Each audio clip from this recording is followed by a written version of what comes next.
तो स्वागत है एक बार फिर से आप लोग का अपना एडू हब यूट्यूब चैनल में। आज हम लोग बढ़ेंगे एनसीईआरटी सीरीज के अगले अध्याय की ओर, जिसमें हम लोग देखेंगे एनसीईआरटी हिस्ट्री क्लास 6 के 5वें चैप्टर को। इसमें चैप्टर का नाम है राज्य, राजा और एक प्राचीन गणराज्य। ठीक है, राज्य, राजा और एक प्राचीन गणराज्य।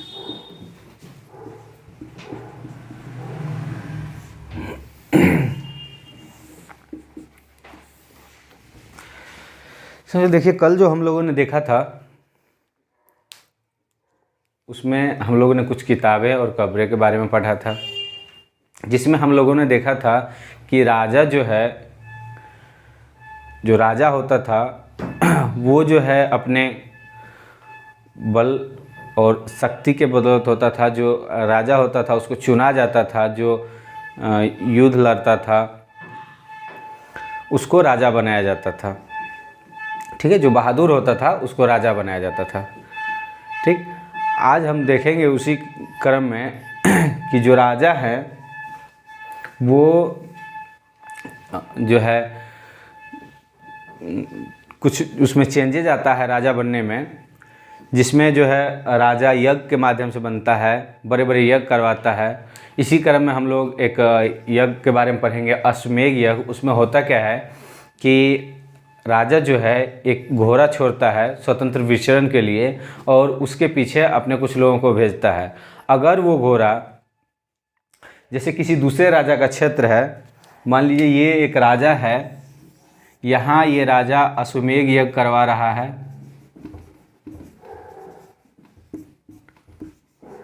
ठीक, अश्वमेध यज्ञ का घोड़ा जो है ये किसी और राजा का क्षेत्र है, इसमें चला गया। अगर ये राजा इस घोड़ा को रोक देता है तो उसको अश्वमेध यज्ञ करवाने वाले राजा के साथ युद्ध करना होगा। अगर ये जीत जाता है तो ये राज भी इसके अंडर में आ जाएगा। लेकिन अगर ये आदमी, ये जो राजा है, ये घोड़ा को नहीं रोकता है तो ऐसा माना जाएगा कि ये अश्वमेध यज्ञ करवाने वाला राजा इससे ज़्यादा शक्तिशाली है।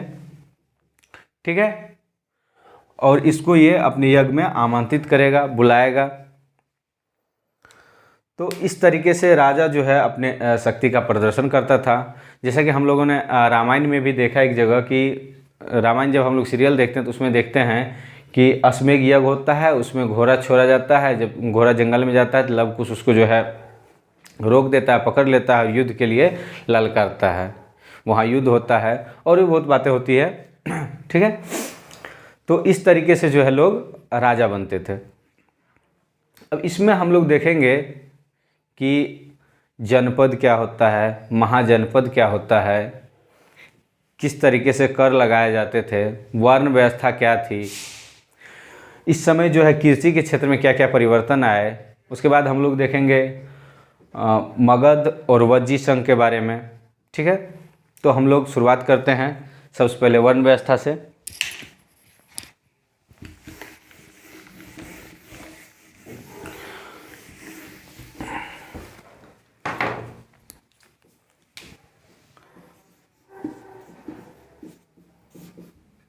पहला टॉपिक हमारा है वर्ण। लोगों को जो है काम के आधार पे 4 वर्णों में बांटा गया है। ठीक, जिसमें पहला जो है, जैसे पिछले अध्याय में हम लोगों ने देखा था कि 2 ही काम के आधार पे जो है 2 वर्गों में बांटा गया था, एक पुरोहित और राजा। इसमें क्या किया है, वर्ण व्यवस्था में लोग को 4 वर्गों में बांट दिया है। एक था पुरोहित,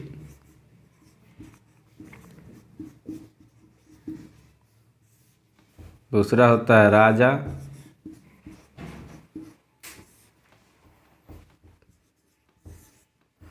तीसरा वैश्य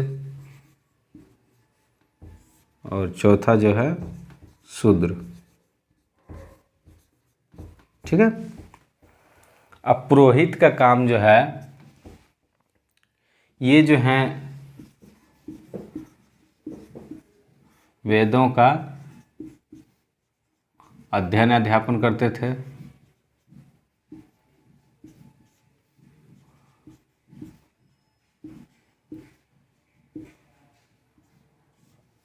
वेदों का अध्ययन अध्यापन करते थे, पूजा पाठ या यज्ञ वगैरह करवाते थे, यज्ञ करवाते थे। ठीक है। राजा जो है राजा युद्ध करता था,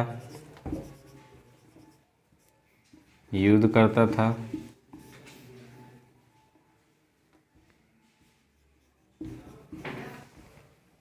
लोगों की रक्षा करता था, रक्षा भी करता था। ठीक है। ये वैश्य जो हैं ये व्यापारी वर्ग होते थे। ये क्या होते थे? व्यापारी वर्ग होते थे, कृषक भी होते थे। ठीक है। ये जो है राजा के लिए उपहार वगैरह लाते थे। शूद्र जो है इन तीनों की सेवा करता था।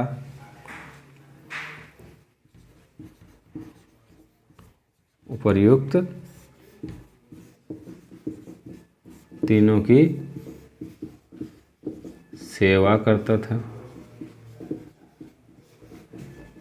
ठीक है। इसमें हम लोग देखेंगे कि ये जो वैश्य और राजा हैं ये दोनों भी वेद पढ़ सकते थे। शूद्र को वेद पढ़ने का अधिकार नहीं था और स्त्रियों को भी शूद्र की श्रेणी में ही रखा गया था, इसको भी वेद पढ़ने का अधिकार नहीं था। ये लोग यज्ञ वगैरह भी नहीं करवा सकते थे, न ही किसी यज्ञ में भाग ले सकते थे। ठीक है। अब आगे हम लोग बढ़ेंगे जनपद की ओर।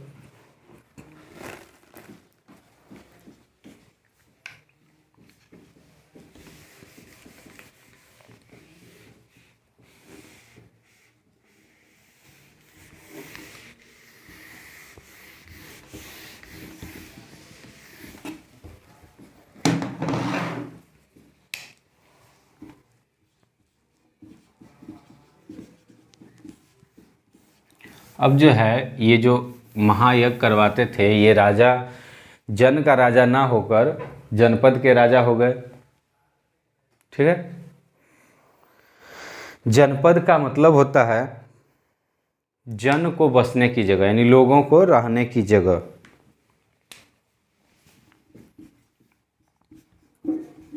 जन को बसने की जगह।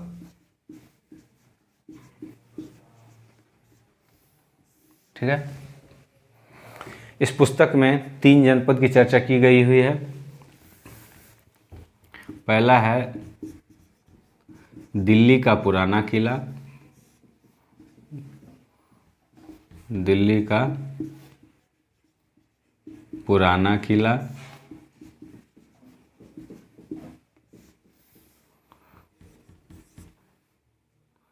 उत्तर प्रदेश में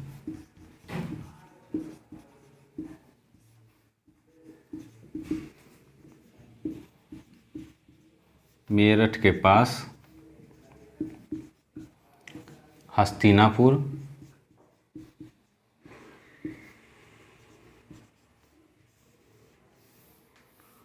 और तीसरा है एटा के पास अतरंजी खेरा।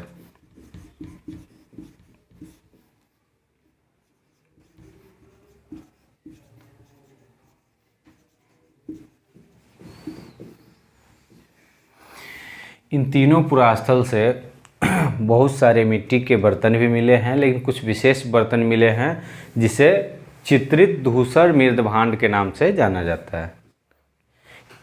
पुरातत्वविदों ने उसका क्या नाम दिया? चित्रित धूसर मृदभांड।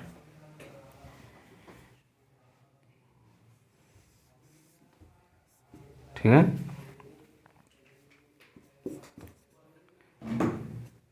चित्रित धूसर पात्र कह लीजिए, या मृदभांड कह लीजिए, या मिट्टी के बर्तन कह लीजिए। ठीक, ये यहाँ से प्राप्त हुई है।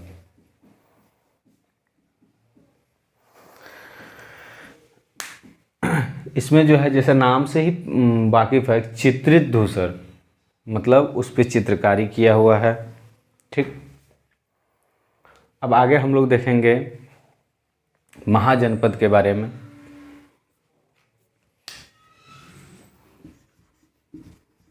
महाजनपद, इसी में से कुछ जनपद जो हैं उनका विस्तार धीरे धीरे काफ़ी ज़्यादा हो गया, वो कुछ ज़्यादा ही महत्वपूर्ण हो गया, तो उसको लोग महाजनपद कहने लगे। ठीक है, महाजनपद में जो है हम लोग देखेंगे कि इसके जो राजा होते थे महाजनपद के, ये जो है सैनिक रखने लगे। क्या रखने लगे?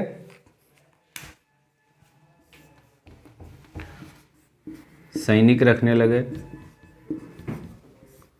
सैनिक रखने लगे। इसको जो है नगद वार्षिक वेतन जो है आहत सिक्के के रूप में देने लगे।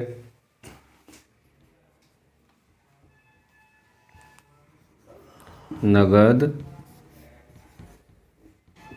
वार्षिक वेतन आहत सिक्के के रूप में।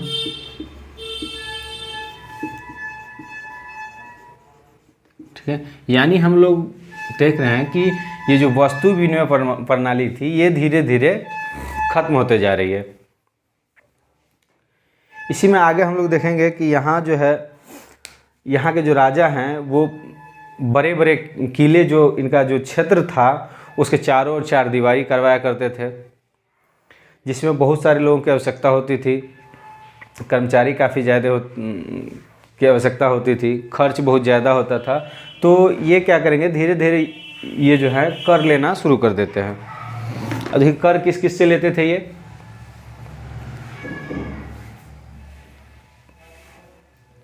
चलिए इसको हटा देते हैं, स्क्रीनशॉट लेना होगा तो ले लीजिए।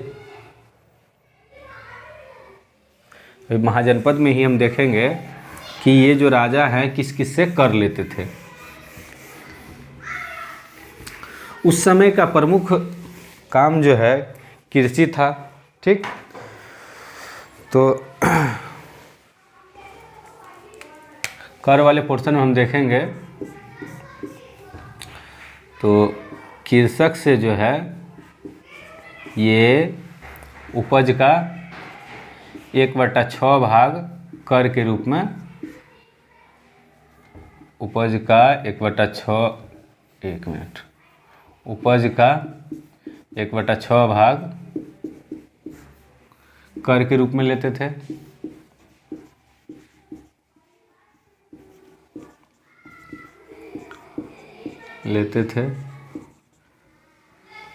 जो कारीगर थे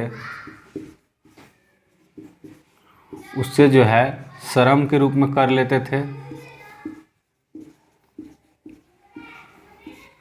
इस कारीगर को जो है महीना में एक बार राजा के यहाँ काम करना होता था।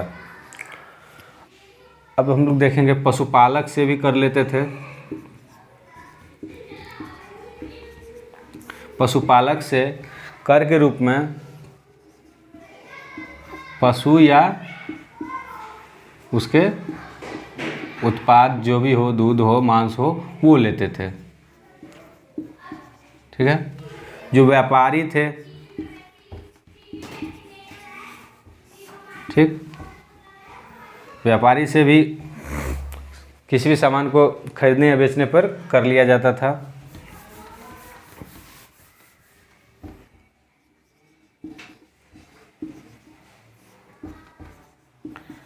खरीद बिक्री पर कर लिया जाता था।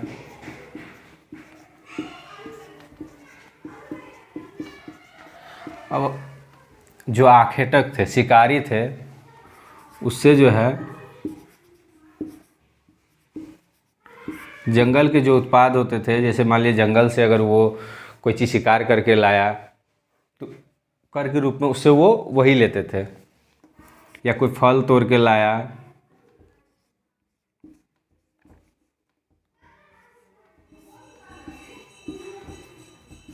उत्पाद जो है कर के रूप में लेते थे इससे। ठीक है, अब आगे हम लोग देखेंगे कि ये जो महाजनपद का समय था, इस समय कृषि के क्षेत्र में क्या परिवर्तन आया। नीचे वाला हम लोग मिटा देते हैं।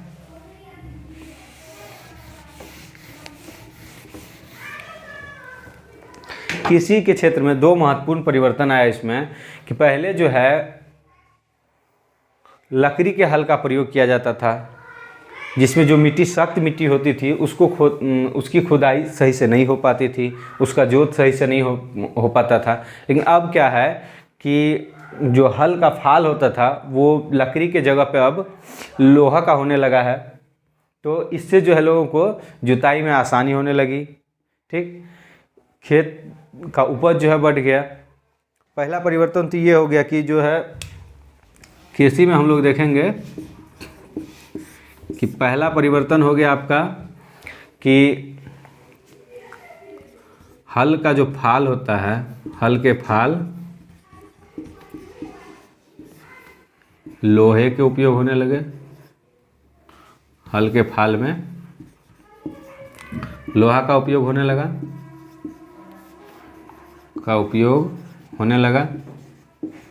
ठीक।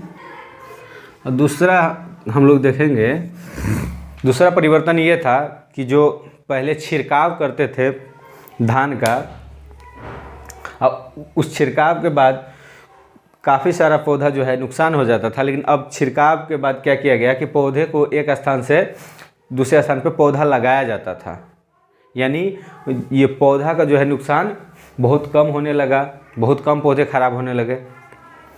छिड़काव के जगह पे अब धान के पौधे लगाए जाने लगे।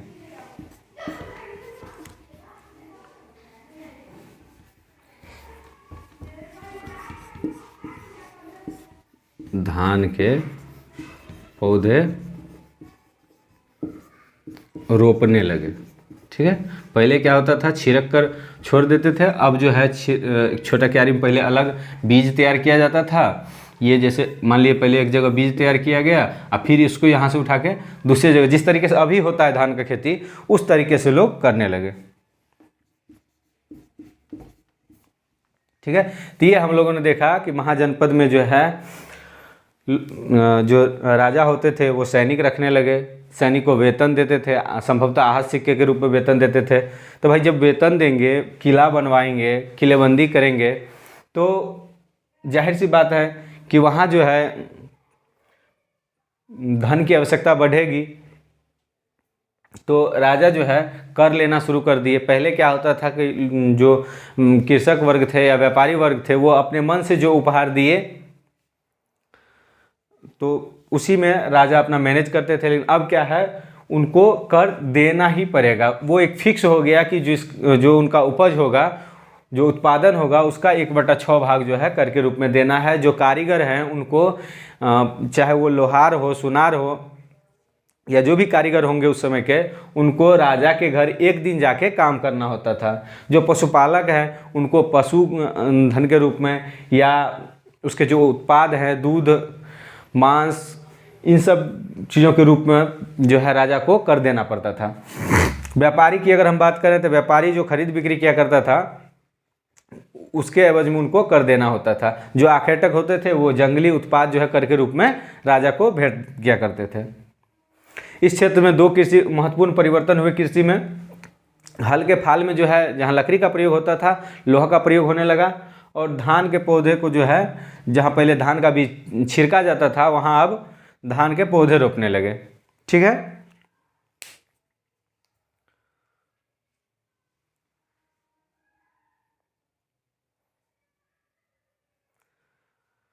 स्क्रीनशॉट ले लीजिए। अब हम लोग आगे बढ़ेंगे।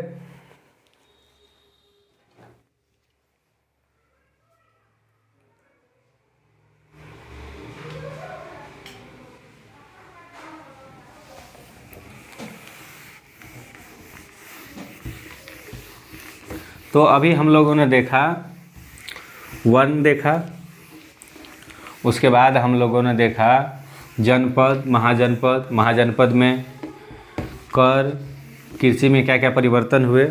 ठीक है, अब हम लोग आगे बढ़ेंगे, देखेंगे मगध। ठीक है,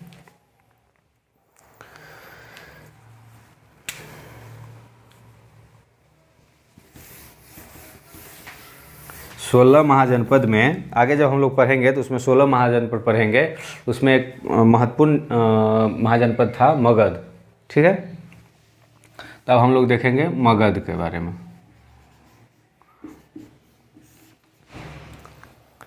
ये जो है उत्तर भारत में ये मगध क्षेत्र है। यहाँ से जो है गंगा और सोन नदी बहती है। ठीक है, नदी के किनारे होने के कारण यहाँ की जो है मिट्टी उपजाऊ मिट्टी थी, जो यातायात है, यातायात सुविधा थी, क्योंकि उस समय ज़्यादातर लोग नदियों के माध्यम से ही यात्रा किया करते थे, नाव वगैरह के माध्यम से। तो यातायात यहाँ जो है यातायात की सुविधा अच्छी थी। ठीक है, जल की कमी नहीं होती थी, जल का स्रोत इनके पास 2-2 नदियाँ इस क्षेत्र से बहती थी। काफ़ी दिनों तक मगध की राजधानी जो है राजगिरी रही, फिर बाद में उसको चेंज करके पटना किया गया। जो राजगिरी है अभी, जिसको वर्तमान में राजगीर कहते हैं, वो हो गई। मगध में कई शासक आए, जिसमें 2 महत्वपूर्ण शासक थे, बिंबिसार और अजातशत्रु। इनके बारे में चर्चा इस पुस्तक में मिलती है। कहने का मतलब हम जो ये 6 का एनसीईआरटी देख रहे हैं हिस्ट्री का, इसमें सिर्फ हमें एक चर्चा के रूप में दिखाया गया है, सिर्फ एक झलक दिया गया है। और आगे जैसे जैसे हम लोग पढ़ेंगे इसको विस्तृत रूप में देखेंगे। जैसे इस चैप्टर में हम लोग देखेंगे तो बस इतना ही दिया गया है कि मगध जो है, मगध से जो है ये 2 नदियाँ बहती है। यहाँ पे जो है एक हिस्सा जो जंगल का क्षेत्र था, जहाँ से हाथी जो है पर्याप्त मात्रा में मिल जाता था, जिसको ये लोग शिक्षित करके सेना में रखते थे। ठीक है, वहाँ से जो है दीवार बनाने के लिए, घर बनाने के लिए, गाड़ी रथ बनाने के लिए लकड़ी मिल जाता था इनको आसानी से। और इसमें 2 शासक जो है बिंबिसार और अजातशत्रु महत्वपूर्ण थे। उसके बाद एक और शासक का चर्चा किया गया है, महापद्मनंद का। इसने जो है उत्तर पश्चिम क्षेत्र तक, इस उपमहाद्वीप के उत्तर पश्चिम क्षेत्र तक अपने राज का विस्तार किया। आगे हम लोग देखेंगे इसी में कि 2300 ईसा पूर्व से पहले लगभग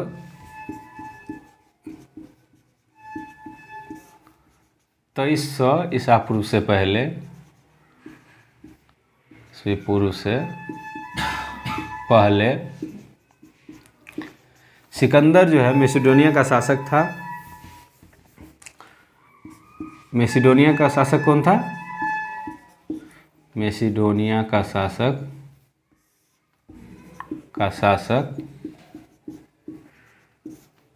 सिकंदर। ये जो है विश्व विजेता बनने की चाह में मिस्र और पश्चिम एशिया के कुछ क्षेत्रों को जीतता हुआ व्यास नदी के तट पर आता है। वहाँ पे व्यास नदी पार करने के लिए इसके सैनिक ने मना कर दिया, क्योंकि वो लोग जो है इस बात से डरे हुए थे कि ये जो मगध के राजा हैं, इनके पास बहुत सारे पैदल सैनिक हैं, रथ है, हाथी है, ये लोग उससे जीत नहीं पाएंगे। ठीक है, आगे हम लोग देखेंगे वज्जी संघ के बारे में।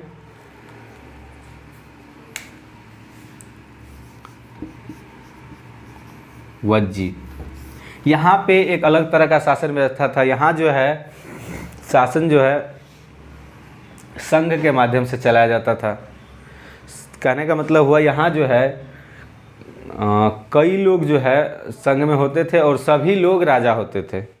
जो भी डिसीजन लेना होता था, ये सारे लोग एक सभा में बैठते थे और क्या करना है, किस तरीके से करना है, इस पर ये लोग डिस्कशन करते थे। इसकी वज्जी संघ की राजधानी जो है वैशाली थी।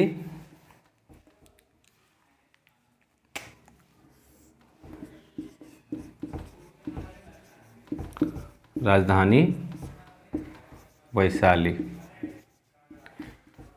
ये मगध के बगल में ही था। ठीक है, वज्जी संघ की राजधानी वैशाली थी। इसमें जो है कई सारे राजा हुआ करते थे। लोग एक तरह से कहा जाए कि ग्रुप में शासन किया करते थे। ठीक है, जो सभा होता था उसमें शूद्र को और जो कामगार थे, जैसे भूमिहीन वर्ग के जो भी लोग थे, जिसके पास खुद का जो भूमि नहीं था, उस तरह के लोग सभा में भाग नहीं लिया करते थे। संघ का हम लोग जब आगे पढ़ेंगे, इसके ठीक आगे वाले चैप्टर में बौद्ध धर्म, जैन धर्म वगैरह पढ़ेंगे, उसमें भी जो है कहीं ना कहीं वो लोग भी संघ से ही संबंधित थे। ठीक है, इसमें जो है एक वार्तालाप दिया हुआ है कि अजातशत्रु जो है वो अपने मंत्री वस्कार को जो है भगवान बुद्ध के पास भेजते हैं,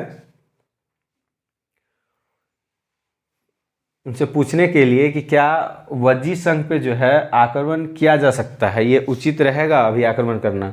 तो भगवान बुद्ध वस्कार से पूछते हैं कि वज्जी संघ में जो है अभी भी सभाएं नियमित रूप से हो रही है, वहाँ अभी भी बड़ों का सम्मान दिया जा रहा है, लोग जो है वहाँ अभी भी आपस में मिलते जुलते हैं।